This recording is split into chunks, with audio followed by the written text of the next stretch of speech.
کریم علیہ السلام کی بارگاہ سے جو ڈائریکٹ ہمیں قرآن کا ادب ملتا ہے اور یہ قرآن کے الفاظ کے اندر تاثیر ہے، آنکھیں بھی اشک بار ہو جاتی ہیں۔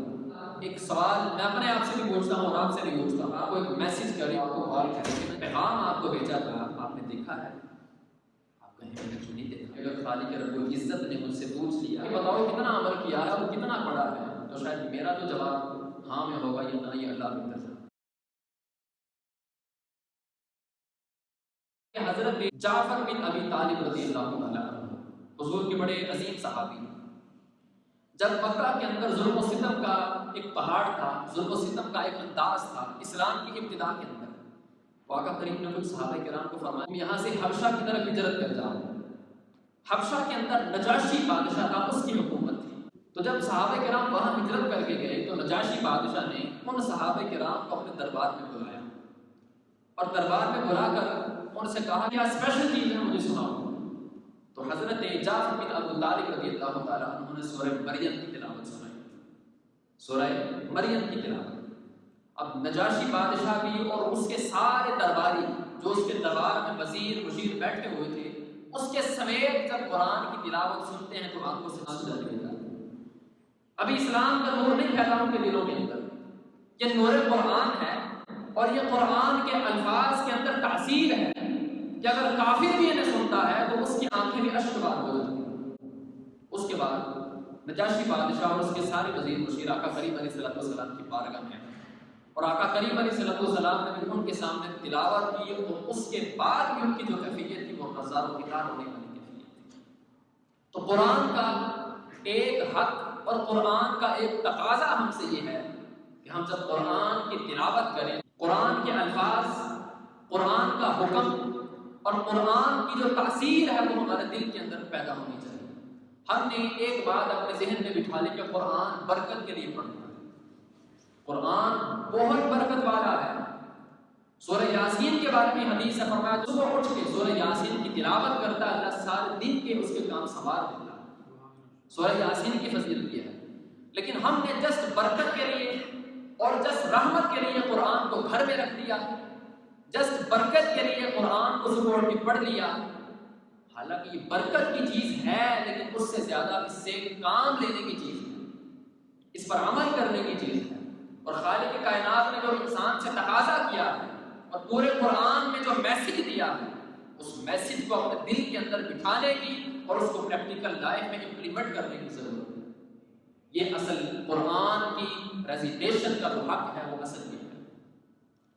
حضرت جریر بن عبداللہ رضی اللہ تعالیٰ عنہ، یہ آپ سے روایت ہے، فرمایا حضور کی مجلس مبارکہ لگی ہوئی تھی، آقا کریم علیہ السلام نے صحابہ کرام سے فرمایا کہ میں تمہارے سامنے سورہ تکاثر کی تلاوت کرتا ہوں، الہاکم التکاثر، تو تم میں سے جس کو رونا آئے اور رو لے، جو روئے گا اس کے لیے جنت ہے، تو نہ رو سکے اور رونے کی کوشش کرے۔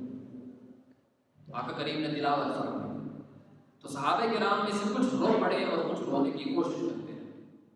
آقا کریم نے دوبارہ فرمایا کہ میں تمہارے سامنے سورہ تکاثر کی آیت تلاوت کرتا ہوں، سورہ تکاثر تلاوت کرتا ہوں، تم میں سے جو رو سکے اور رو لے، جو روئے گا اس کے لیے جنت ہے، اور جو نہ رو سکے وہ رونے کی کوشش کرے۔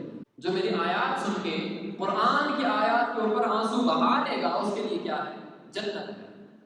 تو یہ روایت اور یہ حدیث ہمیں بتاتی ہے کہ آقا کریم علیہ السلام کی بارگاہ سے جو ڈائریکٹ ہمیں قرآن کا ادب ملتا ہے وہ کیا ہے؟ قرآن کو پڑھ کے اور اس کے معنی کو سمجھ کر اپنی آنکھوں سے آنسو بہانا۔ ہم صرف پڑھتے ہیں اور اس کی ٹرانسلیشن کی طرف ہماری توجہ نہیں ہوتی۔ مجھے بتائیں ذرا ایک سوال میں اپنے آپ سے بھی پوچھتا ہوں اور آپ سے بھی پوچھتا ہوں کہ آپ کا کوئی بیٹا کو جاننے والا بڑا عزیز ملک سے باہر ہو، دور ہوا آپ سے، اور آپ کو ایک میسج کرے، بڑی محبت سے اس میں رائٹنگ کرے، اس میں جناب بڑے اچھے انداز میں کلمات ایڈ کرے اور آپ کو بھیجے، اور آپ 10 دن بعد وہ آپ کو کال کریں کہ میں نے ایک پیغام آپ کو بھیجا تھا، آپ نے دیکھا ہے؟ آپ کہیں میں نے کیوں نہیں دیکھا؟